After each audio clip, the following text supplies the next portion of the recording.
എന്നിട്ട് കഴിച്ചോളൂ. ഇതിന്ന് എന്താ നിനക്ക് മനസ്സിലായത്? നിന്റെ പാചകം 6 ബോറായിരുന്നു. ബസ് എടുത്തിട്ട് ആഹാരം അമൃത് പോലെ എനിക്ക് തോന്നിയത്.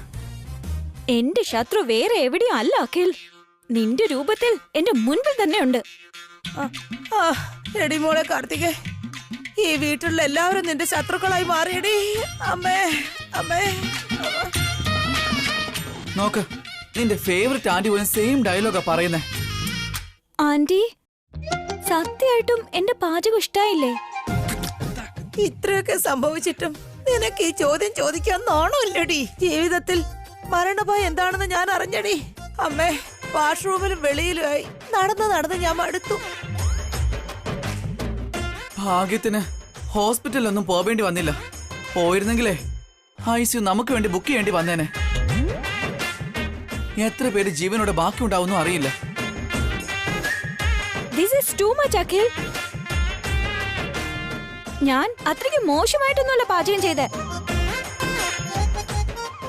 കാക്കയ്ക്ക് തൻകുഞ്ഞ് പൊൻകുഞ്ഞെന്ന് പറയുന്നത് പോലെ നീ ചെയ്ത പാചകം നിനക്ക് വലുതായിരിക്കും അമ്മേ. പക്ഷെ അത് കഴിച്ചത് പാവം ഞങ്ങളല്ലേ അമ്മ. നീ അല്ലടി പാചകം ചെയ്തത്, എന്നിട്ട് നിനക്ക് എന്തെങ്കിലും കഴിക്കാൻ പറ്റിയോ? ഇല്ലല്ലോ. എന്തിനാടി എക്സ്പെരിമെന്റ് ഒക്കെ ചെയ്ത് ഞങ്ങളുടെ എക്സ്പയറി ഡേറ്റ് കുറിക്കുന്നത്? ഓളെ കാർത്തികേ, നിന്നോടൊരു കാര്യം പറയട്ടെ, തെറ്റിദ്ധരിക്കരുത്. കഴുതയുടെ ജോലി കഴുത ചെയ്യണമെന്നും കുതിരയുടെ ജോലി കുതിര ചെയ്യണമെന്നും ഞങ്ങളുടെ കാലത്തൊരു പഴഞ്ചൊല്ലുണ്ടായിരുന്നു മോളെ. അവനവന് പറ്റുന്ന ജോലി ചെയ്യണം, നമുക്കറിയാത്ത ജോലി ചെയ്യാനേ പോകരുത്. ചെയ്താ ദാ ഇതുപോലെ കരഞ്ഞോണ്ടേ ഇരിക്കുക. നിനക്കും നാണക്കേട് മാത്രം. ആന്റി എന്താ പറഞ്ഞു വരുന്നേ? വസുവേട്ടത്തി കുതിരയും ഞാൻ കഴുതിയാണെന്നോ? അത് തേങ്ങ ഉടച്ച് പറയണമെങ്കിൽ അങ്ങനെയോ ആവാം. നിനക്ക് ഒരിക്കലും അങ്ങനെ വസു എടുത്തിയൊന്നും ആവാൻ പറ്റില്ല. പാചകത്തില് വസു എടുത്തി തോൽപ്പിക്കാനും കഴിയില്ല. ഇങ്ങനെ ഡിസ്കറേജ് ചെയ്താ എന്നെ കൊണ്ട് ഒന്നിനും ആകില്ല. നിന്നെ എൻകറേജ് ചെയ്ത് എന്ത് സംഭവിക്കുമെന്ന് ഞങ്ങളിപ്പോ കണ്ടല്ലോ. ആന്റി, നിങ്ങളും കൂടി ഇൻസൾട്ട് ചെയ്താ എനിക്ക് ഹർട്ട് ആകും. നിനക്ക് ഞണ്ണാ മാത്രമേ അറിയൂ, പാചകം ഒന്നും അറിയില്ല. നിന്റെ അമ്മ ഇതൊന്നും പഠിപ്പിച്ചിട്ടുമില്ല. നിന്റെ വീട്ടിലെ അടുക്കള എവിടെയാണെന്നെങ്കിലും അറിയാൻ പാടി നിനക്ക്. ഡ്രൈവിംഗ് അറിയാത്തവൻ ഡ്രൈവ് ചെയ്ത് കഴിഞ്ഞാൽ ആക്സിഡന്റ് ഉണ്ടാവും. നീ അത് ആദ്യം മനസ്സിലാക്കുക. ഇനിയെങ്കിലും അറിയാത്ത കാര്യം ചെയ്യാൻ നിക്കല്ലേ. ഞങ്ങളുടെ ജീവൻ പണയം വയ്ക്കല്ലേടി. ഞാൻ പോയി എന്തെങ്കിലും എനർജി ഡ്രിങ്ക് കുടിച്ചിട്ട് വരാം. അമ്മ, എടാ കൊച്ചുമോനെ, എനിക്കൂടെ ഒന്ന് കൊണ്ടുപോടാ. അമ്മേ, എണീക്കാൻ പോലുള്ള ശക്തി ഇല്ലടാ. അഖില് പറഞ്ഞിട്ട് പോയത് കേട്ടോ ആന്റി? എനിക്കും പറയാനുള്ളത് ഇതൊക്കെ തന്നെയാടി. ദയവ് ചെയ്ത് നീ കിച്ചന്റെ അടുത്തേക്ക് പോരുത്. ഞാൻ നിന്നോട് അപേക്ഷിക്കുക, അടുക്കളയിൽ നിന്ന് ഒരകലം വിട്ടോ പ്ലീസ് മോളെ. എല്ലാവരും ചേർന്ന് എന്നെ അപമാനിക്കുകയല്ലേ? കാണിച്ചു തരാം, എല്ലാവർക്കും ഞാൻ കാണിച്ചു തരാം. ഇപ്പൊ തന്നെ നിന്റെ പാചകം കൊണ്ട് നീ എല്ലാവരുടെയും ജീവൻ എടുക്കാൻ നോക്കി. ഇനിയും നിനക്ക് എന്ത് ചെയ്യാനാ? അങ്ങനെയല്ല മോളെ, പാചകം ചെയ്യേണ്ട കാര്യം നിനക്കെന്താ? നീ കോടീശ്വരന്റെ വീട്ടിലെ മോളല്ലേ? കാലിന്റെ മേലെ കാലും കയറ്റി വെച്ച് പശുവും പാവനും ഉണ്ടാക്കി തന്നെ കഴിക്കുന്നതിന് പകരം നിനക്ക് എന്തിനാ ആവശ്യമില്ലാത്ത പണി? നീ ഒരു മഹാറാണിയാ, അവര് പാചകക്കാരാ, ഇവിടുത്തെ വേലക്കാരാ അവര്. കാര്യം അതൊന്നും അല്ല ആന്റി. അടിപൊളി ഭക്ഷണം ഉണ്ടാക്കി വസുവേട്ടത്തി ഹൈലൈറ്റ് ആയി. അതെന്നെ ഇൻസൾട്ട് ആക്കി. അതുകൊണ്ട് എനിക്ക് ദേഷ്യം വരുന്നേ. അതാണോ നിന്റെ പ്രശ്നം? ആ വസുവിന് നമുക്ക് സമയമാകുമ്പോ എന്തേലും പണി കൊടുക്കാം. നീ ഇപ്പൊ അവളെ കുറിച്ചൊന്നും ആലോചിക്കണ്ട. ഉടനെ തിരിച്ചടി കൊടുക്കണോ ആന്റി? എന്തെങ്കിലും പ്ലാൻ ഉണ്ടെങ്കിൽ പറ. നിന്റെ പാചകം കൊണ്ട് ശരീരത്തിനകത്തുള്ളതെല്ലാം പുറത്തു പോയ ആകെ ക്ഷീണിച്ചിരിക്കുക. നോക്ക്, എനിക്കിപ്പോ ഐഡിയ ഒന്നും വരുന്നില്ല. കുറച്ച് സമയം താ മോളെ. അയ്യോ,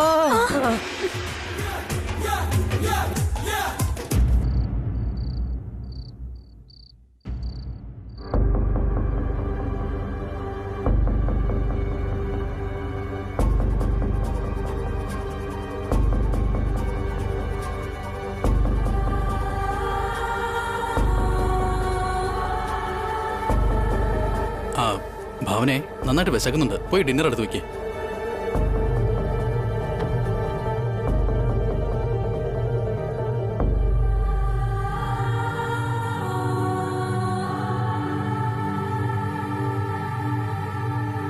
ഭാവനെ, എന്താ ഏട്ടാ? ഏട്ടനിത് എപ്പോഴാ വന്നത്? നീ എന്താ ഇങ്ങനെ ആലോചിച്ചോണ്ടിരിക്കുന്നേ? ഏയ് അങ്ങനൊന്നുമില്ല. എന്തിനെ കുറിച്ച് ആലോചിക്കുന്നേ? അത് കുറച്ചു നേരം മുൻപ് എന്റെ ഫ്രണ്ട് വിളിച്ചിരുന്നു. അവളുടെ മോൾക്ക് എൻഗേജ്മെന്റ് ആണ്, തീർച്ചയായിട്ടും വരണം എന്ന് പറഞ്ഞു. ഇത് സന്തോഷിക്കേണ്ട ഒരു കാര്യമല്ലേ? അതിനാണോ ഇങ്ങനെയൊക്കെ ചിന്തിച്ചോണ്ടിരിക്കുന്നത്? നമ്മൾ രണ്ടുപേരും ഉറപ്പായിട്ട് പോവും. അതല്ല ഏട്ടാ. പിന്നെ വേറെന്താ? പുതിയ ഡ്രസ്സോ ആഭരണോ അങ്ങനെ എന്തെങ്കിലും വേണമെങ്കിൽ വാങ്ങാം. വീട്ടിലുള്ളത് തന്നെ ധാരാളം, ഇനിയൊന്നും വാങ്ങേണ്ട ആവശ്യമില്ല. പിന്നെ നീ എന്തിനെ കുറിച്ച് ആലോചിക്കുന്നത്? എന്റെ ഫ്രണ്ടിന്റെ മോളും നമ്മുടെ കാവ്യയും ഒരേ പ്രായത്തിലുള്ളവരാ. എന്റെ മോളുടെ കാര്യം ഫിക്സ് ചെയ്തു. നിന്റെ മോളുടെ കല്യാണം എപ്പോഴാണെന്ന് അവൾ എന്നോട് ചോദിച്ചു. കാവ്യ ഇപ്പൊ നന്നായിട്ട് പഠിച്ചോണ്ടിരിക്കല്ലേ ഭാവനെ? ഈ വർഷം അവളുടെ പഠിത്തമൊക്കെ കഴിയുമല്ലോ. കല്യാണം കഴിപ്പിച്ചാലോ? കാവ്യ ജോലിക്ക് പോകണമെന്ന് ആഗ്രഹം പറഞ്ഞാലോ? അവൾക്ക് ആഗ്രഹമുണ്ടെങ്കിൽ കല്യാണം കഴിഞ്ഞിട്ട് ചെയ്യട്ടെ. കല്യാണത്തിന് മുമ്പ് വരെയുള്ളൂ നമ്മുടെ ഇഷ്ടങ്ങള്. അത് കഴിഞ്ഞാ പിന്നെ അവളുടെ ഭർത്താവിന്റെ വീട്ടില് എന്താണോ ശീലങ്ങൾ അതനുസരിക്കേണ്ടി വരും. ഏട്ടൻ ഇനി ഒന്നും പറയണ്ട. ആദ്യം കാവ്യയുടെ കല്യാണം നടത്തണം, പിന്നെ അവളുടെ ഇഷ്ടം. എന്തിനാ ഭാവന ഇങ്ങനെ ധൃതി പിടിക്കുന്നത്? പ്രായപൂർത്തിയായ പെൺകുട്ടിക്ക് കല്യാണം നടത്തിയില്ലെങ്കിൽ ഭാവിയിൽ ഒരുപാട് പ്രശ്നങ്ങൾ ഉണ്ടാവും ഏട്ടാ. അതുമാത്രമല്ല ഏട്ടാ, അവളെ ഇപ്പോ കല്യാണം കഴിപ്പിച്ച് ഭർത്താവിന്റെ വീട്ടിലേക്ക് പറഞ്ഞു വിട്ടാൽ നമുക്കത്രയും ടെൻഷൻ കുറഞ്ഞു കിട്ടുമല്ലോ. അത് ശരിയാ ഭാവനെ. പക്ഷേ പെട്ടെന്നൊരു കല്യാണം നടത്തണമെന്നൊക്കെ പറഞ്ഞാൽ അത് ചെറിയ കാര്യമല്ല. അത് മാത്രമല്ല, കാവ്യ ഈ വീട്ടിലെ ആദ്യത്തെ പെൺകുട്ടിയാണ്. അമ്മയുടെ അച്ഛന്റെ ആദ്യത്തെ പേരക്കുട്ടി. അവളുടെ കല്യാണം നന്നായിട്ട് ആഘോഷിക്കണ്ടേ നമുക്ക്? നമ്മൾ മാത്രം തീരുമാനിക്കേണ്ട കാര്യമല്ല, എല്ലാരും കൂടി ചേർന്ന് വേണം ഒരു തീരുമാനം എടുക്കാനായിട്ട്. അച്ഛൻ, അമ്മ, അബി, അഖിൽ എല്ലാവരോടും കാവ്യയുടെ കല്യാണത്തെക്കുറിച്ച് സംസാരിക്കാം. ഇതിനു മുൻപും അവൾക്ക് വിവാഹാലോചന വന്നതല്ലേ. അതുകൊണ്ട് കാവ്യയെ വിവാഹം കഴിപ്പിച്ച് അയക്കണം എന്നുള്ള കാര്യം എല്ലാവരുടെ മനസ്സിൽ എന്തായാലും ഉണ്ടാവുമല്ലോ. അങ്ങനെ വന്ന ഒരു പയ്യനെ അവക്ക് ഇഷ്ടപ്പെട്ടില്ലല്ലോ ഭാവനെ. ആ പയ്യനല്ലെങ്കിൽ വേറൊരാളെ നോക്കിയാ പോരെ? എല്ലാരും കൂടി ഇരുന്ന് സംസാരിച്ച് നല്ലൊരു ബന്ധം നോക്കാൻ തുടങ്ങിയാലോ? ശരി ഭാവനെ, എന്തായാലും നാളെ രാവിലെ തന്നെ അബിയോടും അഖിലിനോടും സംസാരിക്കാം. അതിനുശേഷം നമുക്ക് വരണ അന്വേഷിച്ചു തുടങ്ങാം. ഓക്കെ? ശരി ഏട്ടാ. ഞാൻ ഫ്രഷ് ആയിട്ട് വരാം. നീ ഫുഡ് എടുത്ത് വയ്ക്കുക.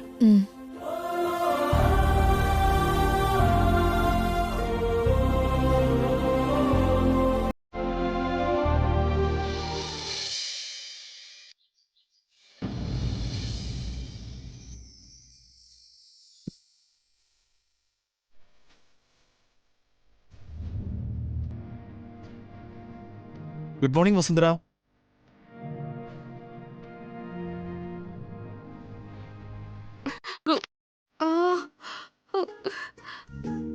അയ്യോ, എന്തു പറ്റി? കഴുത്ത് ഒഴുക്കിയേട്ടാ, ഇപ്പൊ തിരിക്കാൻ പറ്റുന്നില്ല. ഓ മൈ ഗോഡ്, രാത്രി മുഴുവൻ ഒരു സൈഡ് തിരിഞ്ഞു കിടന്ന് ഉറങ്ങിയതിന്റെ ആയിരിക്കും. അതുകൊണ്ടാ ആ സൈഡിലെ കഴുത്ത് ഉളുക്കിയത്. ഇനിയിപ്പോ എന്താ ചെയ്യേട്ടാ?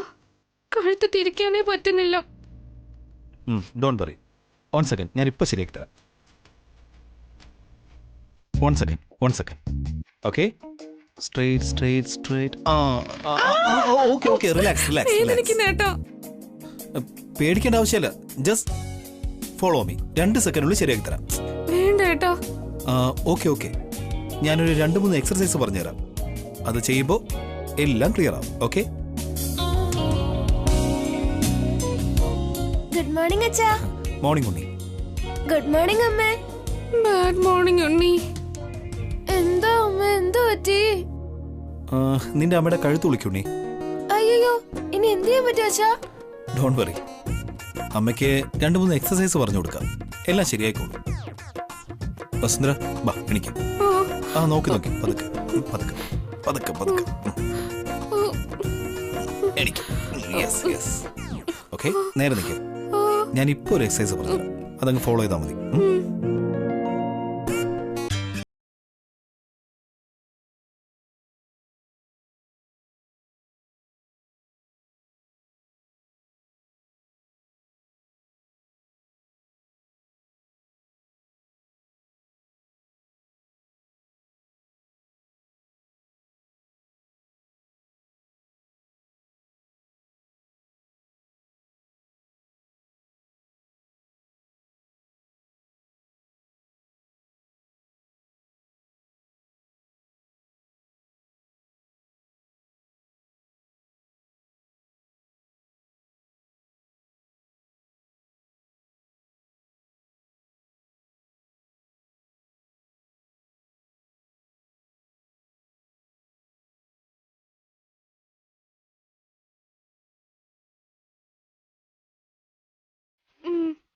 ഒരല്പം കുറവുണ്ട്.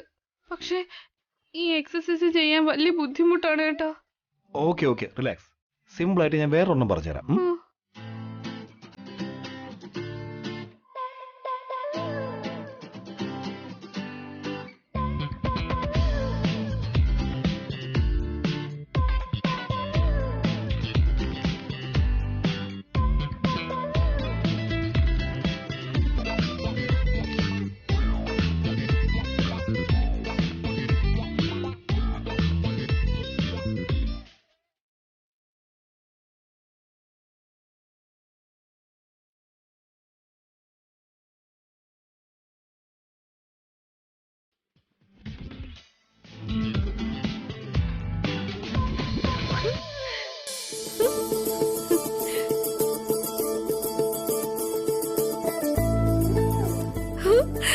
അതെ ഏട്ടാ, എന്റെ കഴുത്ത് ശരിയായി, വേദന മാറി. അങ്ങോട്ടും ഇങ്ങോട്ടൊക്കെ തിരിക്കാൻ പറ്റുന്നുണ്ട്. കൺഗ്രാറ്റുലേഷൻസ് വസുന്ധര, തന്നെ കൊണ്ട് സാധിച്ചു. ഏട്ടൻ എന്നെ കൊണ്ട് എക്സസൈസ് ചെയ്യിപ്പിച്ചില്ലായിരുന്നെങ്കിലേ ലൈഫ് ലോങ് ഞാൻ ഒരു സൈഡ് തിരിഞ്ഞിരിക്കുന്ന കഴുത്തും കൊണ്ട് ജീവിക്കേണ്ടി വന്നനെ. താങ്ക് യു സോ മച്ച് ഏട്ടാ.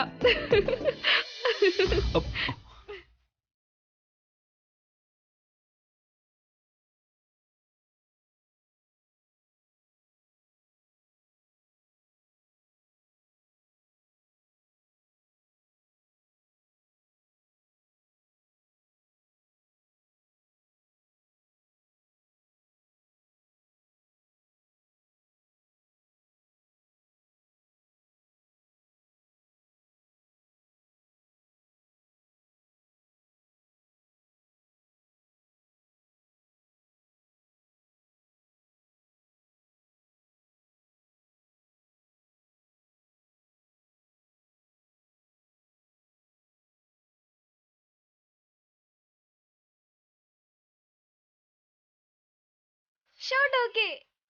Cut it.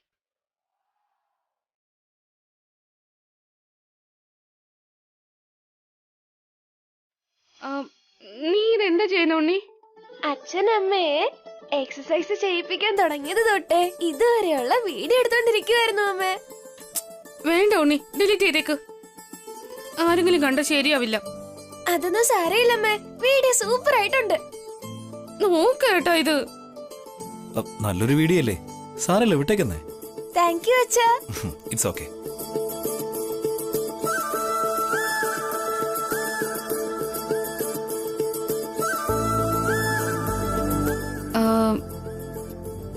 സോറി, ഞാനപ്പോ കഴുത്തിന്റെ ഒഴുക്ക് മാറിയതിന്റെ ആ സന്തോഷത്തില് ഏട്ടന്. It's okay. ഇനിയെങ്കിലും താൻ ഒരു സൈഡ് മാത്രം ഇങ്ങനെ തിരിഞ്ഞു നടക്കരുത് പ്ലീസ്.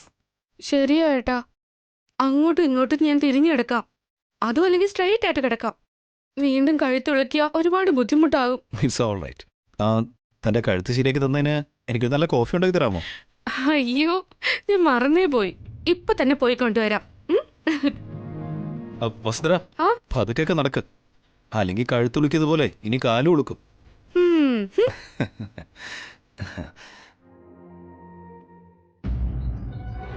അമ്മേ, അച്ഛാ, അബി, ഭാവനെ, മോളെ വസു, എല്ലാരും ഒന്ന് വന്നേ. ഏട്ടൻ എവിടെ എടുത്തി? ഏട്ടൻ മുകളിലുണ്ടല്ലോ. ഏട്ടാ, ഏട്ടാ. എന്തു പറ്റി ഭാസ്കർ? ഗുഡ് ന്യൂസ് അച്ഛാ.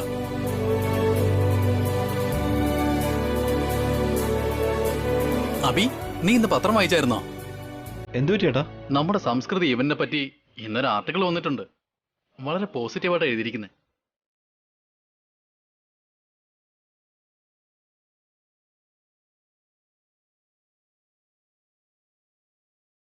ഓ, ഇതിനാണോ വിളിച്ചത്? ഞാൻ വേറെ എന്തെങ്കിലും ആയിരിക്കും എന്ന് വിചാരിച്ചു.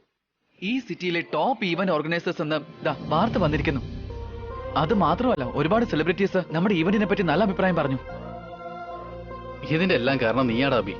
വളരെ കഷ്ടപ്പെട്ട് നീയാ നമ്മുടെ കമ്പനി ഉയരത്തിലെത്തിച്ചത്. ഞാനിത് ഒറ്റയ്ക്ക് നേടിയതല്ല, ഇതിൽ ഏട്ടന്റെ അധ്വാനമുണ്ട്. ഏട്ടൻ സ്വന്തമായിട്ട് ചെയ്ത ഈവന്റ് പോലും നമ്മുടെ കമ്പനിക്ക് നല്ല പേരാണ് ഉണ്ടാക്കിയത്. അതെ ഏട്ടാ, നിങ്ങൾ രണ്ടുപേരും ചേർന്ന് നമ്മുടെ കമ്പനിയെ നമ്പർ 1 ആക്കി.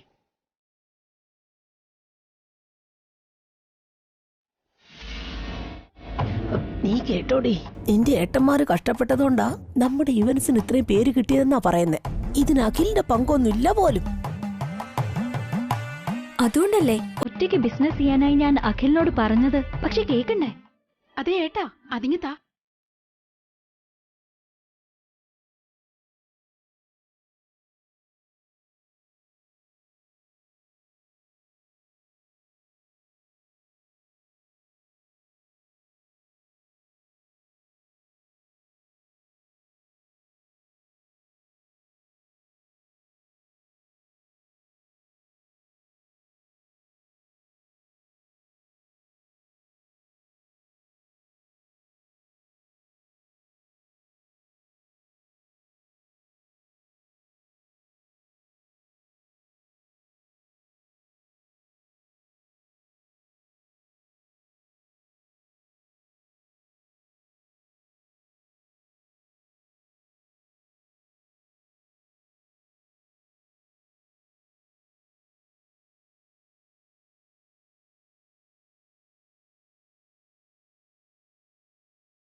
ധൈര്യവും സ്നേഹവും ഒന്നും ഇല്ലായിരുന്നെങ്കിൽ ഞങ്ങൾക്ക് ഇന്നീ നിലയിലെത്താൻ സാധിക്കില്ലായിരുന്നു.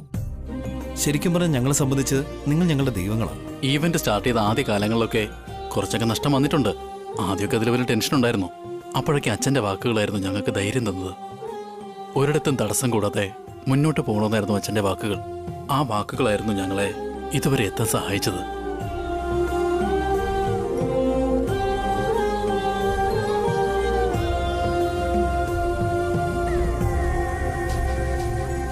മക്കളുടെ പ്രശസ്തി അവർ ജനിക്കുമ്പോൾ തന്നെ കിട്ടില്ലെന്നാ, അവർ പ്രയോജനപ്പെടുമ്പോഴേ കിട്ടുള്ളെന്നാ. നിങ്ങളെയൊക്കെ കാണുമ്പോൾ എനിക്ക് അഭിമാനവും സന്തോഷമുണ്ട് മക്കളെ.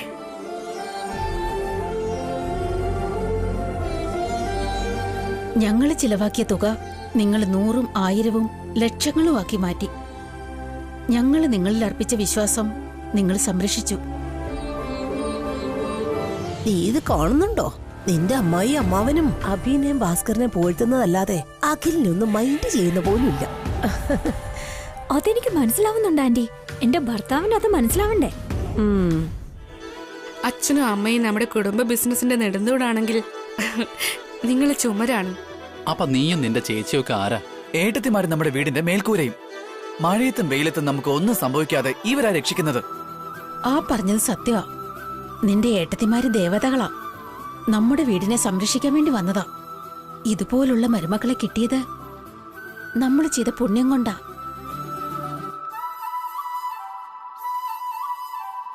നീ ശ്രദ്ധിച്ചോ? അവരെ മാത്രം പോഴ്ത്തുന്നത്. ഈ വീട്ടില് അഖിലിനും വിലയില്ല, നിനക്കും വിലയില്ല. ഓൾറെഡി ഞാൻ വളരെ ദേഷ്യത്തിലാ. എരിയുന്ന തീയിൽ എണ്ണ ഒഴിക്കരുത്. ഓരോ പുരുഷന്റെ വിജയത്തിന് പിന്നിൽ ഒരു സ്ത്രീ ഉണ്ടെന്നാണ് പറയുന്നത്. ഭാസ്കറിന്റെ പിന്നിലും അഭിയുടെ പിന്നിലും ഭാവനയും വസുവും ഉണ്ട്.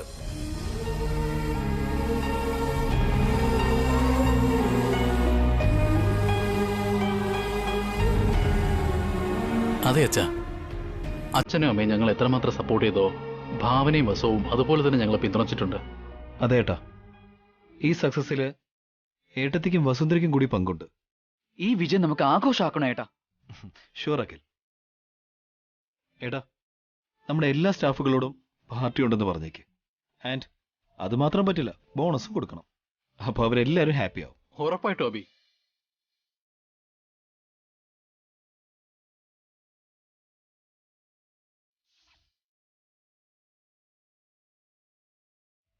എനിക്ക് ഒരുപാട് സന്തോഷമായി ഏട്ടാ.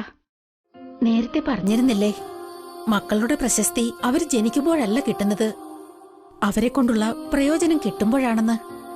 നമ്മുടെ കുട്ടികളുടെ കാര്യത്തിൽ ഇന്നത് 100% ശരിയായി. അതെ ജയന്തി, ഒരു കുഞ്ഞേ ഉള്ളുവെങ്കിലും അതിനെ ഒലക്കി കടിച്ച് വളർത്തണമെന്നാ.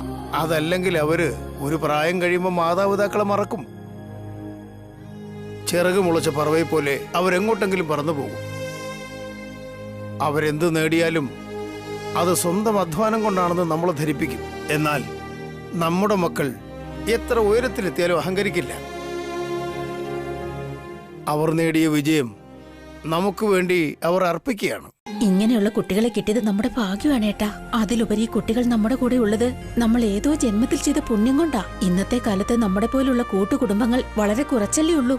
നീ ഇനി ഒരു കാര്യം കൂടി ശ്രദ്ധിക്കണം ജയന്തി. അഭി, അഖിൽ, ഭാസ്കർ അവർ നമ്മുടെ മക്കളായതുകൊണ്ട് നമ്മൾ പറയുന്നതെല്ലാം അനുസരിക്കുന്നു, നമ്മളെ ജീവന് തുല്യം കാണുന്നു. എന്നാൽ മരുമക്കൾ പുറത്തുനിന്ന് വന്നവരാ. അവര്